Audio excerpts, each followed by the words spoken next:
আমরা শুনছি বিভিন্ন কার্ড দেওয়া হবে, ফ্যামিলি কার্ড দেওয়া হবে, কৃষক কার্ড দেওয়া হবে। আমরা চাই কার্ড দেওয়া হোক, জনগণ সুবিধা পাক, কিন্তু এই কার্ড জনগণ পর্যন্ত পৌঁছাবে তো? 2000 টাকার কার্ড নিতে 1000 টাকা ঘুষ দেওয়া লাগবে না তো?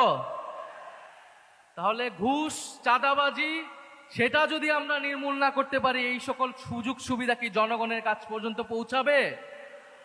একদিকে বলা হচ্ছে কার্ড দিবে, আরেকদিকে ঋণ খেলাপিদেরকে সংসদে নিয়ে যাওয়ার চেষ্টা করা হচ্ছে, নির্বাচন কমিশনকে ব্যবহার করা হচ্ছে, আদালতকে চাপ প্রয়োগ করা হচ্ছে। ফলে এ কেমন দ্বিচারিতা? যদি প্রকৃতপক্ষেই জনগণকে সুবিধা দেওয়ার নিয়ত থাকে, তাহলে কেউ ঋণ খেলাপিকে নমিনেশন দিতে পারে না। যারা ঋণ পরিশোধ করে নাই তারা সংসদে গেলে আপনার মনে হয় তারা ঋণ পরিশোধ করবে? আর এরা আবারও ঋণ নিবে, এরা আবারও টাকা লুট করবে, এরা আবারও টাকা পাচার করবে বিদেশে।